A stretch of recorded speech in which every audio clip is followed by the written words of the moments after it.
Thanks. You can be seated. It is a simple song. Count your blessings. But this morning we're going to see the importance of it. We are looking at the life of Moses and the children of Israel. When we last left them, they were at the foot of Mount Sinai. They had received the Ten Commandments. They had received the instructions of the tabernacle. They spent a good portion of the year getting all of that together and building the tabernacle.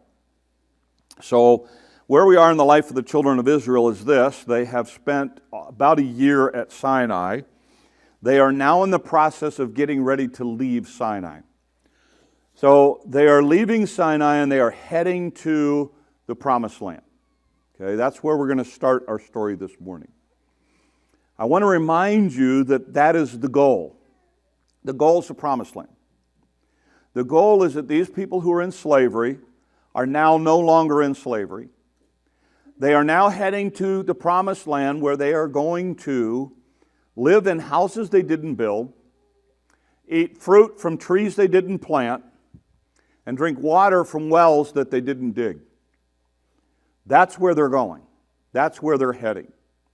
So when we pick up our story this morning, we need to understand that's where they're going, and they're not that far off from being and starting to enjoy those kinds of things. Oh, with that in mind, here's what it says. Numbers chapter 11. I do not have time to read this whole chapter today. So I'm going to read the first part of it. I'm going to summarize the last part of it for you. I want to encourage you get a chance to go back and read it for yourself, all right? There's a ton in here, and I only get a touch on the surface this morning. So soon the people began to complain about their hardship. And the Lord heard everything they said. Then the Lord's anger blazed against them, and he set a fire to rage among them, and he destroyed some of the people in the outskirts of the camp. Then some of the people screamed for Moses for help, and he prayed to the Lord. The fire was stopped. After that, the area was known as Tabaroth, which means the place of burning, because fire from the Lord burned among them there. And it goes on. Then the foreign rabble, who were traveling with the Israelites, began to crave the good things out of Egypt. These are the people who, when the children of Israel went out, said, we want to follow you, we don't want to be here, we want to follow your God. And it says, crave the good things of Egypt. And the people of Israel also began to complain. So you're seeing a progress. Starts on the outside of the camp, then starts with the foreign group that was with them, and now it's affecting the children of Israel. Oh, for some meat, they exclaimed. We remember the fish that we used to eat for free in Egypt. That's a key word right there, for free. And we had all the cucumbers, melons, leeks, onions, and garlic we wanted. There's a great diet. But now our appetites are gone. All we ever see is this manna. Literally, when you read this in a Hebrew idea, the Hebrew idea is our taste buds are dying. That's the idea, okay? The manna, and he goes on to explain the manna. The manna looked like small coriander seeds. It was pale yellow like gum resin. The people would go out and gather it from the ground. They made flour by grinding it with hand mill, pounding it in mortars. Then they boiled it in a pot, made it into flat cakes. These cakes tasted like pastries baked with olive oil. The manna came down on the camp with the dew during the night. Moses heard all the families standing in the doorways of their tents whining. And the Lord became extremely angry. Now it affects Moses. Moses was also very aggravated. And Moses said to the Lord, I love this prayer, why are you treating me, your servant, so harshly? Have mercy on me. What did I do to deserve the burden of all of these people? Did I give birth to them? Did I bring them into the world? Why do you tell me to carry them in my arms like a mother carries a nursing baby? Literally, his idea is, you expect me to nurse them? I'm not equipped for that. That's the idea. How can I carry them to the land you swore to give their ancestors? Where am I supposed to get meat for all these people? They keep whining to me, saying, give us meat to eat. I can't carry all these people by myself. The load is far too heavy. If this is how you intend to treat me, go ahead and kill me. do me a favor and spare me this misery. Okay? So, we talk about praying honestly to God. You don't get more honest than this, okay? Which is basically, God, look, I thought you loved me. Why are you giving me this job? If this is the way it's going to be, just take me now.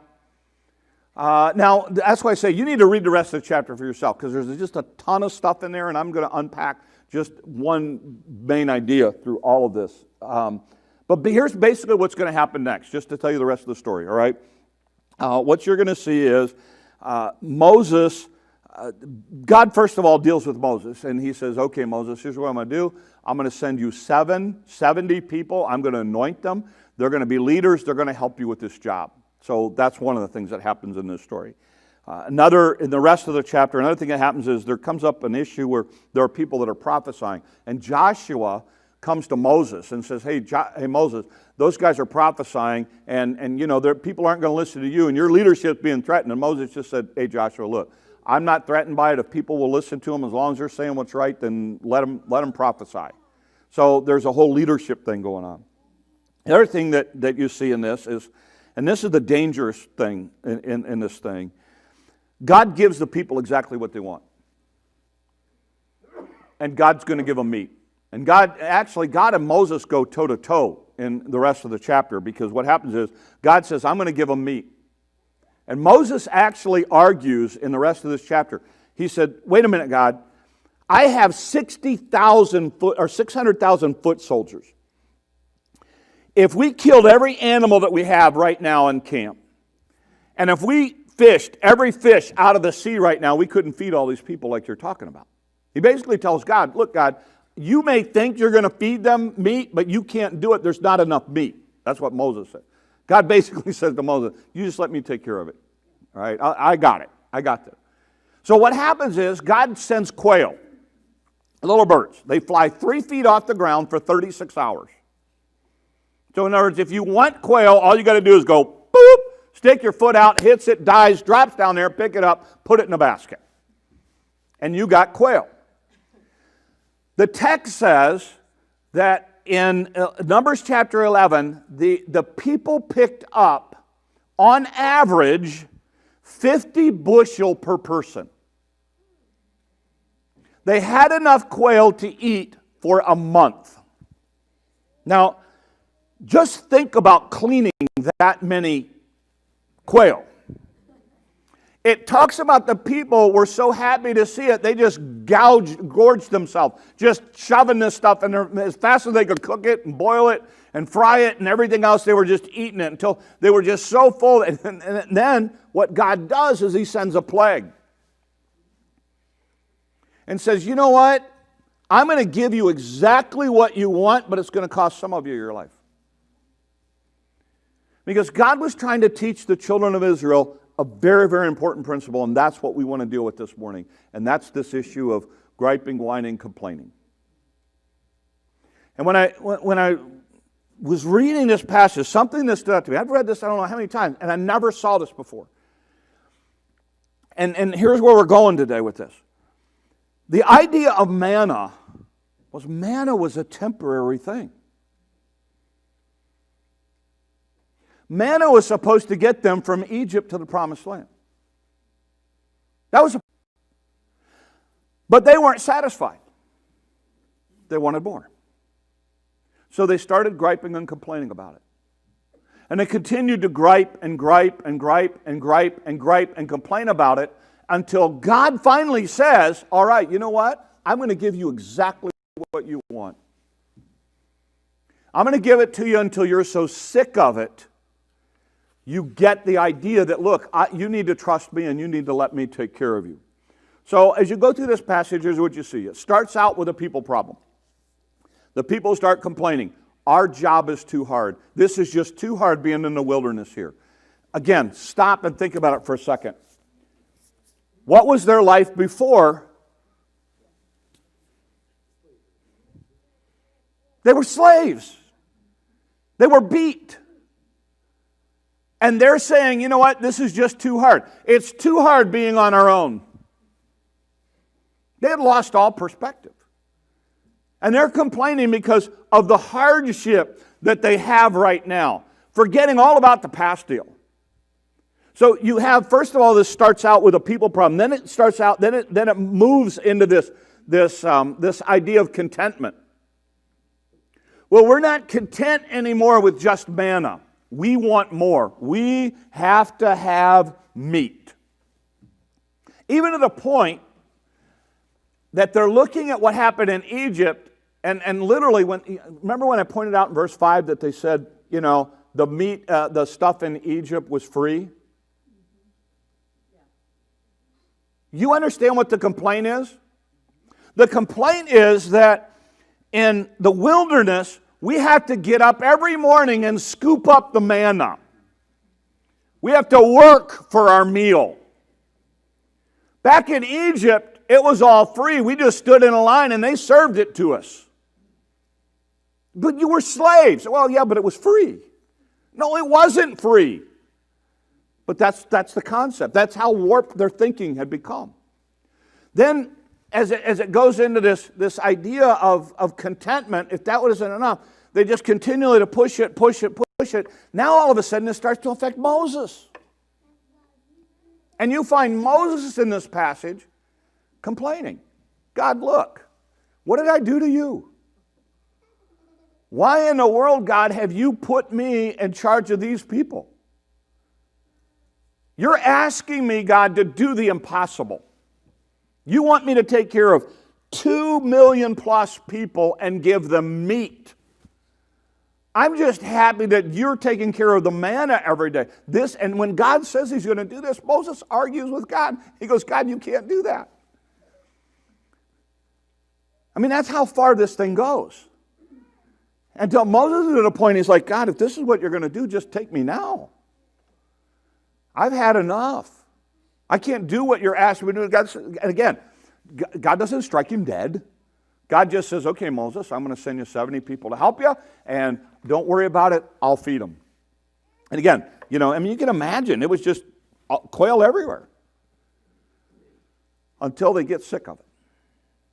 And sometimes, I'm not going to spend a lot of time here, but here's just an idea in this passage. Sometimes one of the most dangerous things God can do to you is to give you what you're asking for. So be careful. Because here God says, okay, you want meat? I'll give you meat. And it actually costs people their lives. So I want to talk this morning, and here's what I want to focus on. I want to focus on this idea of griping and complaining and whining. Because I want us to understand what it does and how devastating it is. We're in the middle of a pandemic, and everybody's doing everything they can to make sure that we control the spread of it and all of those kinds of ideas, and you're hearing all of these terms. One of the things that you see here is how quickly griping and grumbling and complaining spread.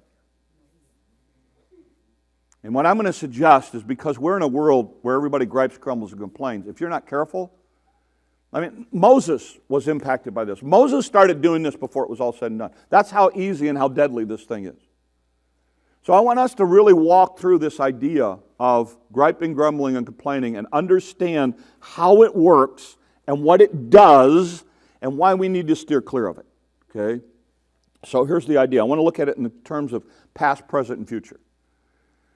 And again, I'll go back to children of Israel and how they do it. First thing that grumbling, griping, complaining, whining, whatever you want to call it, here's what it'll do. First thing it does is this. It glamorizes the past. I like what Mark Twain said. The reason the good old days are the good old days is because of a bad memory. Really. We glamorize the past.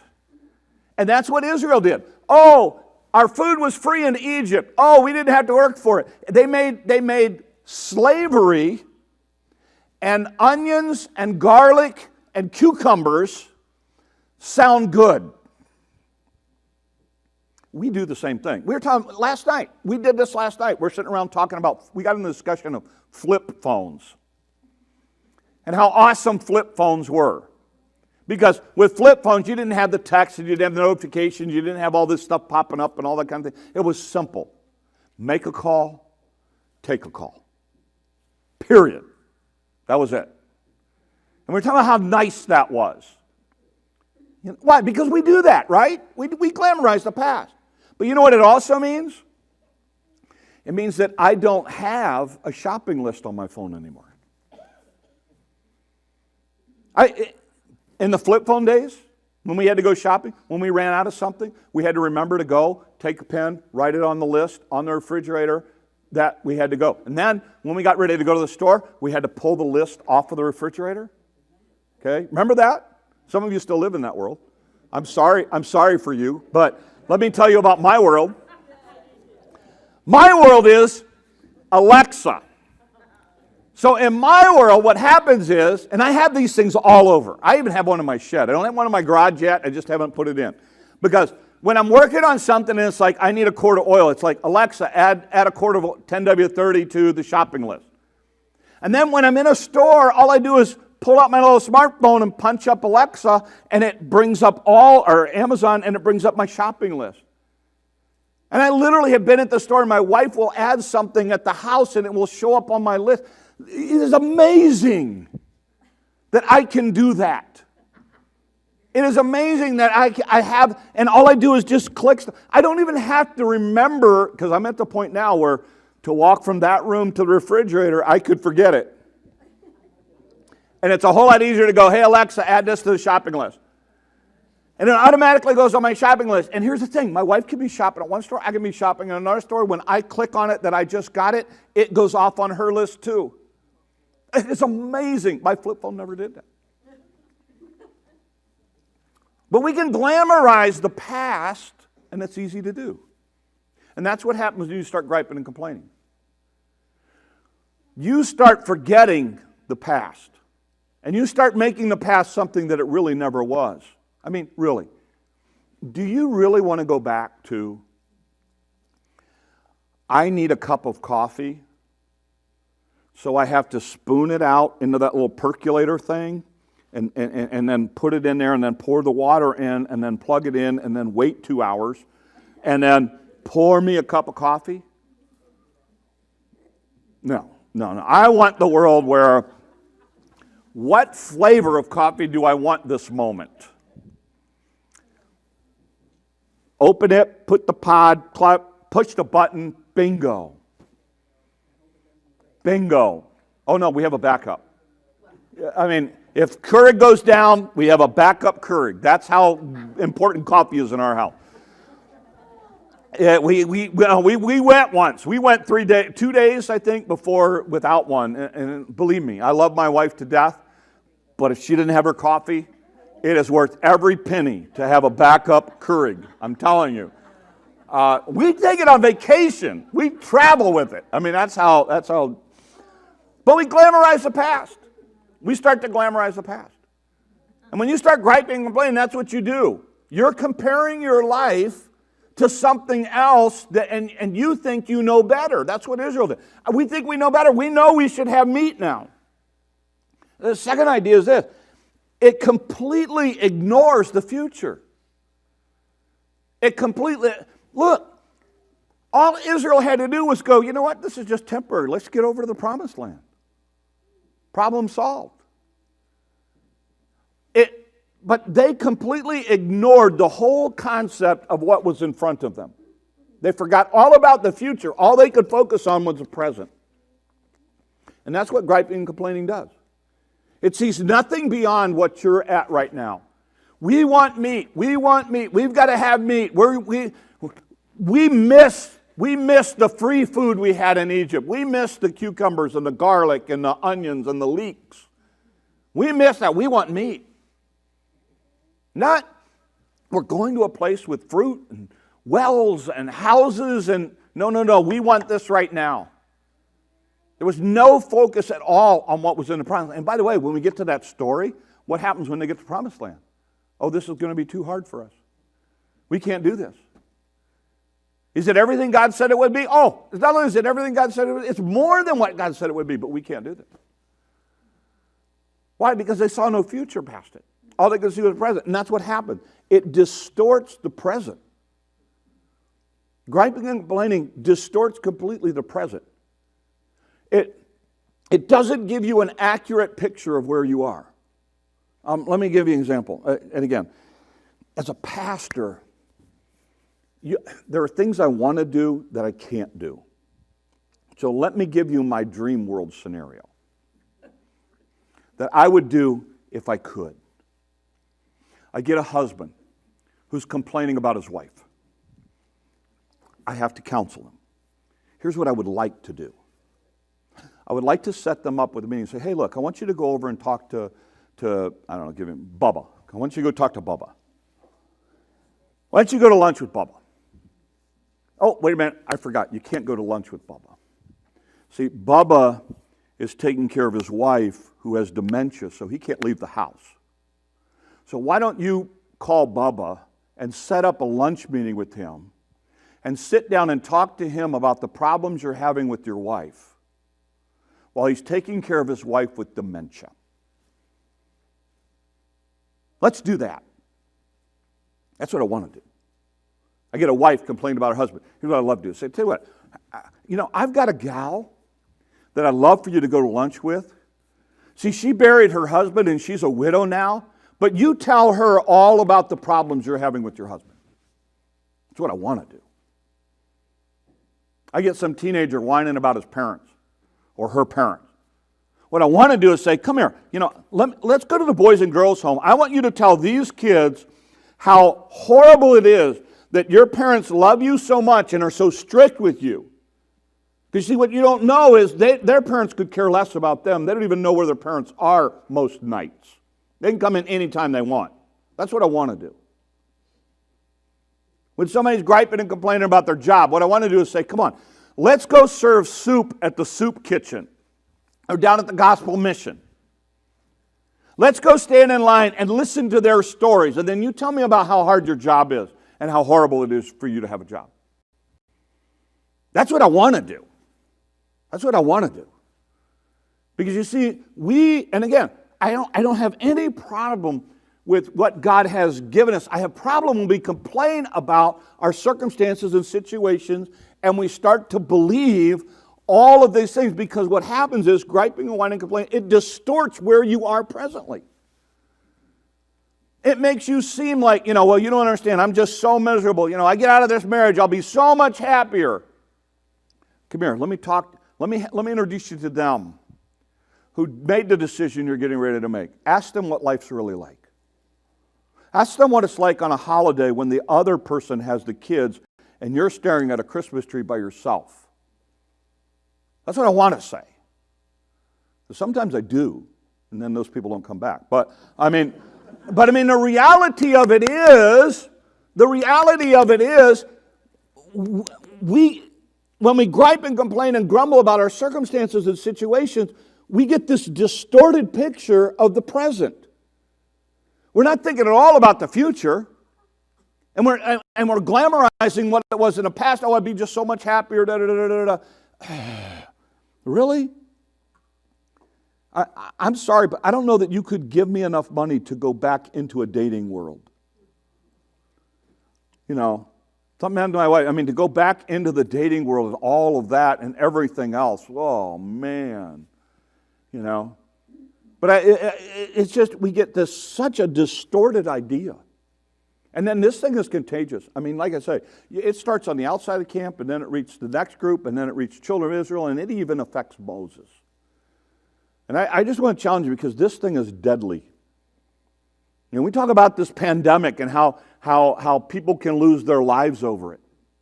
And I watch griping, grumbling, and complaining ruin people. It ruins them. And it starts to affect everybody around them. So you say, so what's the solution, Pastor? Listen to this passage. Godliness with contentment is great gain. You brought nothing into this world, and you're taking nothing out of it. If we have food and clothing, be content with that. So, I'm going to make this really clear, because I don't want to be anybody confused here. Everybody here is clothed. Everybody here has eaten in the last 24 hours. It's a great day. Anything past that is icing on the cake. That's the mindset you and I have to have. We have got to step back and say, God has taken, He's gave us. If Israel would have done that, they're clothed and they got manna every day, they would not have gone down the road they went down. But what happens is, and we do this all the time, we start going, well, you don't know how hard my life is. That's how this thing started, was with that discussion. You know, I got up this morning and my car wouldn't start. And I had to go get the battery charger, and the battery charger, the cable on it was bad. And so then I had to go get the jumper cables, and I had to go pull that car up next to the other car in order to jump the car to get here. And it's been a hard day. Food, clothing, you're good. Instead of looking at it like, I'm grateful I had a car, even if it didn't start. I'm grateful I had another set of battery cable. I'm grateful I had another car that I could pull up beside it. I'm grateful that I didn't have to even do any of that. I just jumped in the other car. That's the attitude we have to have. Well, you don't understand. You know, the doctor wants to do all these tests, and I don't know about this, and I don't know about stop. So you want to complain about the waiting time when you have access to one of the greatest healthcare systems in the world? Really? Really? You know, well, you don't understand how hard my job is. Let me see. Just let me get it right, just so I'm clear. You're not going to get up tomorrow and have to work in order to put food on your table for tomorrow night. Because if you don't work tomorrow, you don't get to eat tomorrow night, correct? That's your problem? Well, you don't understand. You know, I mean, my house isn't that nice, and you know, other people live in such a nice. Okay, stop for a minute. You flush your toilet with cleaner water than most of the world drinks. Think about it in those terms. I don't have any problem that we have access to that, and God has blessed us with that. I don't have any problem with that at all. I don't feel guilty for that. But when I start griping and complaining about what I have, I'm doing exactly what the children of Israel did here. The manna wasn't enough. We want meat. This isn't enough. I want more. And when we go down that road, folks, we start glamorizing the past, we distort the present, and we're not thinking about the future at all. And it will spiral you and everybody in your world down this dark hole really quick. So one of the things that we have to do is we have to step back and say, look, here's where I am. I got up today and I ate. And all of us are in this boat. I chose out of a whole group of clothes what to wear. It's a good day. Period. Everything else past that is God pouring out His blessing on you and I. When you and I can develop an attitude like that, guess what? The world starts going, what's wrong with you? How come you're so happy? Don't you know everything? Don't you know in 7 or 9 days there's a presidential election that could change the country? Yeah? You know what? I ate this morning and got on a pair of clothes. Good day. It's a good day. But aren't you worried? It's a good day. It's a good day. That's the mindset we have to have. Because here's the thing, and this is the key. This world is temporary. My future is when I leave this world. So everything on this side of the grave is temporary. It's manna. I don't need to be griping and complaining about it and wanting more. You know why I don't need to be wanting more? Because I know what's coming. And the mindset is that the children of Israel could have focused on the promised land instead of the manna, they wouldn't have gone down this road. You know, and I have people who look at, in this situation, this whole pandemic thing, and they're like, you know, you just seem like you have this flippant idea about life or death. It's not a flippant idea about life and death. I'm focused on life past this world, so this world doesn't hold the value that it does to other people for me. I'm not trying to grab onto everything. Do I love the world that God's put me in here? Yes. Do I love being with my family? Yes. Do I love my friends and my church family? Yes. Do I want to